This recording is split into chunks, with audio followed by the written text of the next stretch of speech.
Hi, I'm Fresher from Lab 1 Recordings. Today we're going to go through the second tutorial with THOR being used as a custom ring modulator, and also we're going to advance on it so it can be your own custom LFO performance unit. We'll go through this with record 1.5 and Reason 5, but you can also do this in Reason 5 and the up and coming Reason 6. So sit back and enjoy this one as well. Okay, we're in record 1.5. Remember, you can do this in Reason 5 as well. The addition now is this device at the top, the sampling input. Lets you sample external signals, and I've also found how you can sample internal signals. What you do is simply disconnect the audio input, which is from the outside world, to the sampling input, and use control room input instead. What that's going to do is it's going to allow me to have whatever signals come through this mixer channel, this final bus mixer, through the control room out, into the sampling input and into any sample based device. Now I need to create a sample to start with, or a source that I'm going to use for a sample. So I'll use a subtractor. Now I'm going to drop the octave quite low because LFOs are low signals, so I'll drop it down even an octave on my keyboard,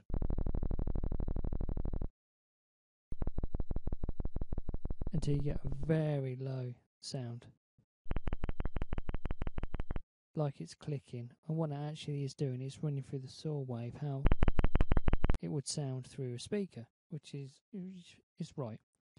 Set polyphony to 1, everything else is all fine. Just set the sustain fully up. Now I'm going to offset this slightly to create like a super saw.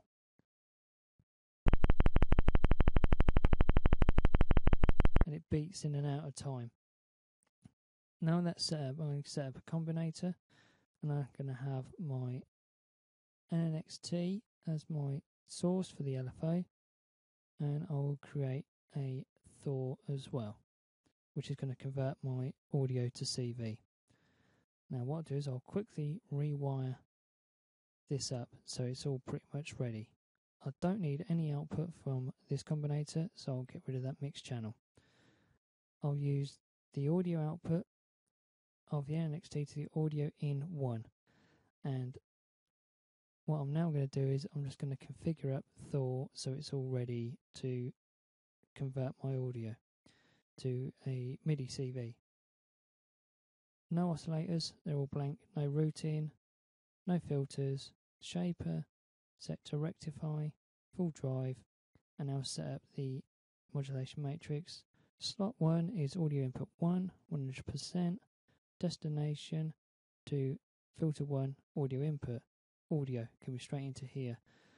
The shaper can then convert 100% to CV output 1 on the back of THOR. That's all we need to do on there. Now because I've created this combinator after the subtractor, I need to go back to my sequencer and select the subtractor track. Now it's a very low C2. So this is all just about ready. I'm going to double check my signal, and at the top you can see that this sampling input is now triggering. These other two are based because my sound card has 32 ASIO ins and outs. I'm only interested in these two signals though. This is from subtractor through a mixer desk straight into the sampling input, and now it's going to go straight into the sampler, and I can simply click this button and press C2.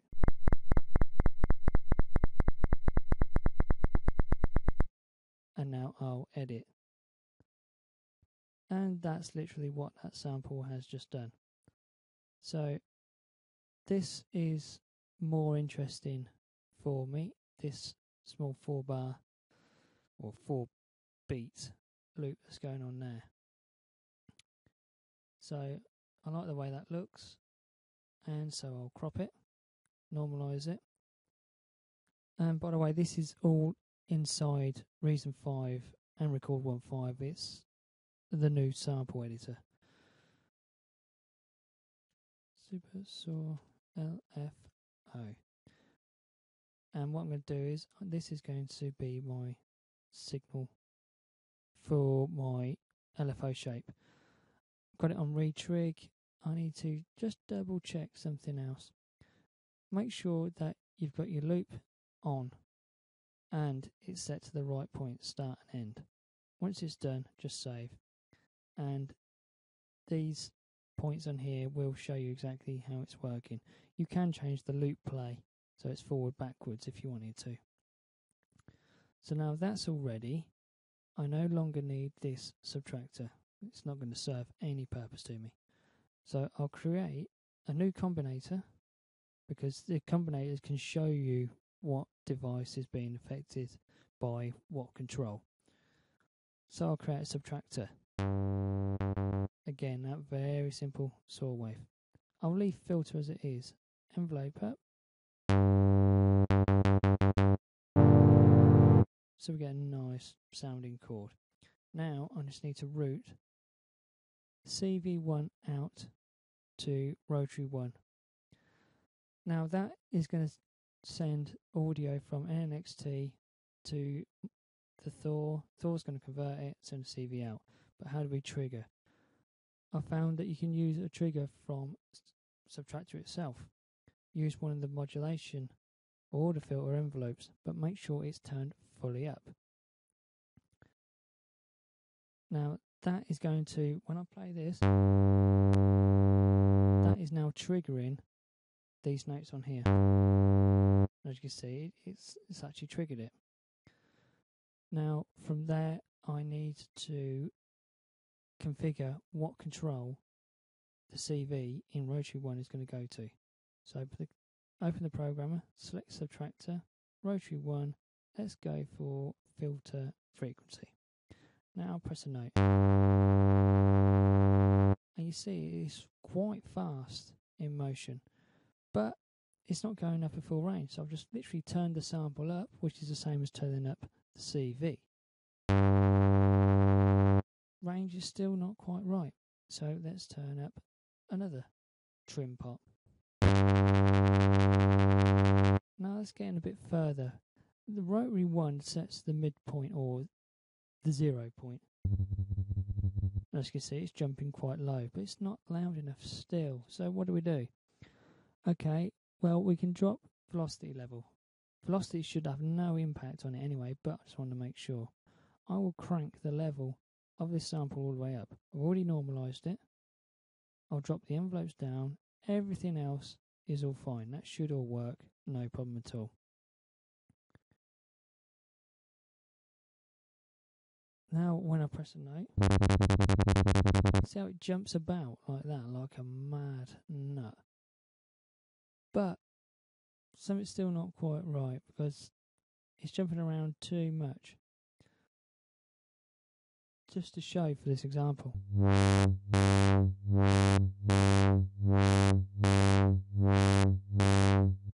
Now that's following the LFO shape. And it's done it again there. Now, okay, we control the frequency. But what about if we control the master level?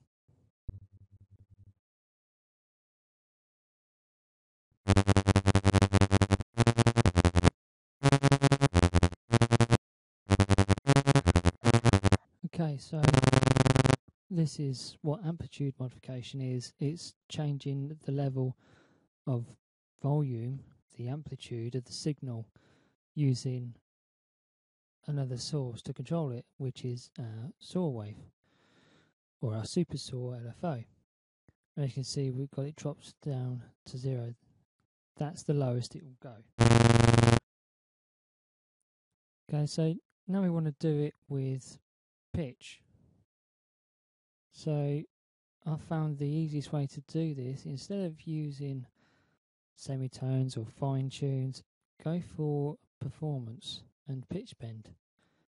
And you can set up how much distance the LFO will move. We did plus minus 24 notes, you got basically it's across 4 octaves from the lowest point to the highest. And we'll drop the level back up. That's pretty quick, and I'll keep dropping this down.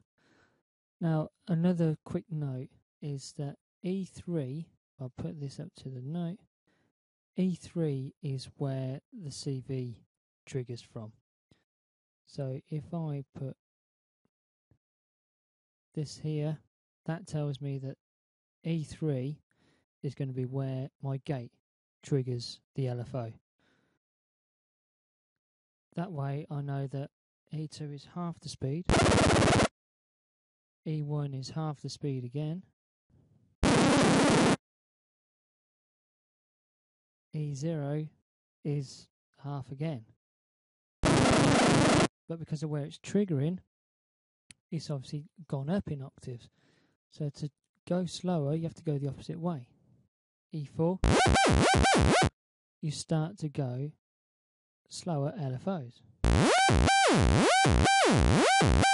But you could create some other sort of sounds using that. I mean, like electro house. And that's literally just using like an LFO shape to do this. And it's technically the same sort of idea. But you can set your notes up wherever you wanted. And this is more towards what true LFO, what true frequency modulation would actually be. It just affects it that much. If we even watch the pitch bend wheel, I mean, how fast is that? You'd never get that in a MIDI recording. There's no way. There's so many different touches on there, and it's a lot more precise. And if you had curves, sine waves and things like that, you can actually create a very smooth LFO control. But you can literally, if I edited that again, and I just, well, even if you just duplicate or edit the sample externally, so you can actually have different chunks playing forward, backwards, and then you sample that and put that in as your performance LFO. If you've got it set up to your beat, you can have a performance snap to a grid.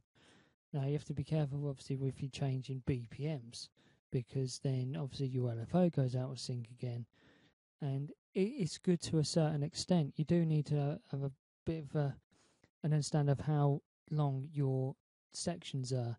The easiest way would be just to sample out a 16th at your frequency you're playing back at, so you can see how many samples it takes to create a 16th beat. So if you had a 16th curve, you know that every time that was triggered, it's always a 16th loop. And so you can bulk up all your samples all together to create some quite complex LFO performances purely off of a sample. I mean, I'll come across this by accident. I'm sure there's plenty more tricks that can be done in this very similar fashion. Okay, well, hopefully you've enjoyed this tutorial. If you've got any other questions or any comments or any tutorials you'd like to see as well, by all means, just drop us a comment on YouTube and I'll see if I can get something else knocked up as soon as possible. Okay, thanks for watching, and that's it. Just go off and create your own LFO shapes and start making your own wacky sounds.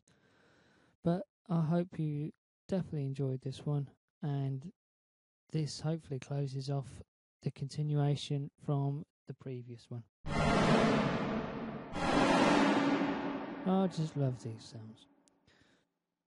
Okay, well, I'll catch you in the next tutorial coming up soon.